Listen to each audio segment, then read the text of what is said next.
తెలియపరుస్తున్నాను. అలాగే కూర్చేది మీ అందరికి ప్రభునామం తెలియపరుస్తున్నాను. అలాగే ఎవరు కుమారుడు డ్యాన్ బాబుని బట్టి కూడా వందనాలు తెలియపరుస్తున్నాను. నా మధ్యలో మరి అద్భుతమైనటువంటి దైవజనులు ఆంతనయ్య గారు అమ్మగారు కూడా ఉన్నారు.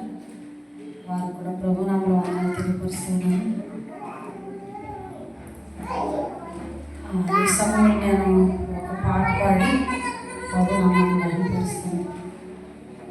సేవకులు మన మధ్యలో ఉన్నారు కాబట్టి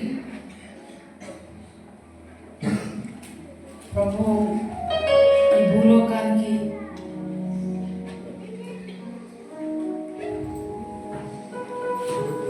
తన యొక్క సమస్తాన్ని ఆ మహామహిమను విడిచిపెట్టి, తన ఔన్నత్యాన్ని విడిచిపెట్టి, తన మహా తేజస్సును విడిచిపెట్టి, కోటి సూర్యుల కాంతి కంటే వెక్కటమైనటువంటి మహా తేజస్సును విడిచిపెట్టి ఒక రిక్తునిగా ఈ భూలోకానికి వచ్చాడు.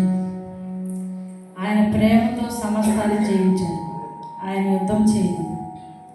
ఎంతోమంది యుద్ధాలు చేశారు, వాళ్ళ రాజ్యాలు స్థాపించుకున్నారు,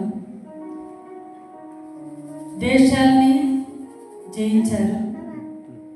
తర్వాత ఎన్నెన్నో పేరు ప్రఖ్యాతులు సంపాదించుకున్నారు, సింహాసనాలు సంపాదించుకున్నారు.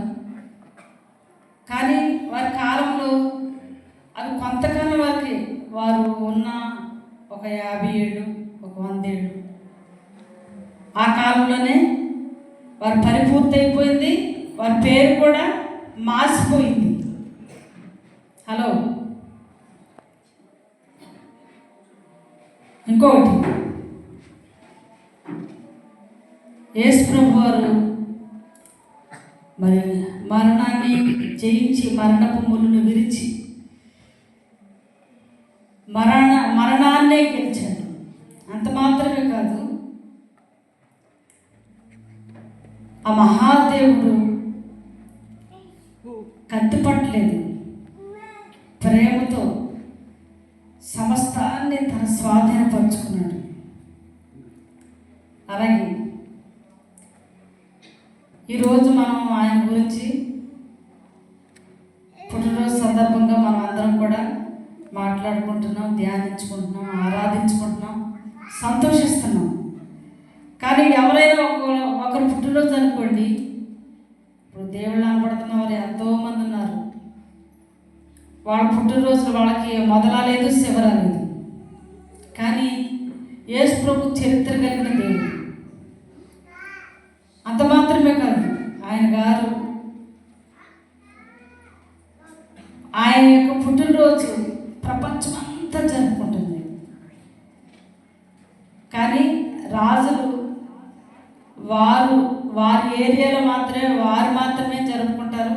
తెలిసిన వాళ్ళు కొద్ది గొప్ప మంది కొంచెం ఆ పుట్టినరోజు సందర్భంగా కొంచెం జ్ఞాపకం చేసుకుంటారు. కానీ యేసు ప్రభు వారి గురించి అయితే ప్రపంచమంతా కూడా పుట్టినరోజు జరుపుకుంటుంది. హల్లెలూయా, హల్లెలూయా, హల్లెలూయా. ఎందుకంటే చరిత్ర కలిగిన దేవుడు.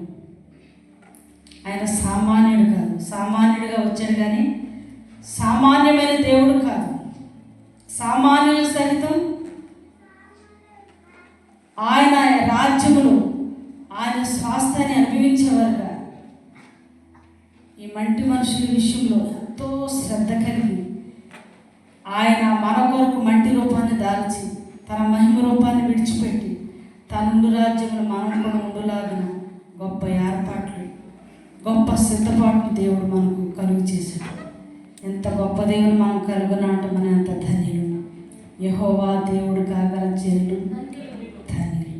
ఎందుకంటే కావాల్సింది ఏముంది? హల్లెలూయా.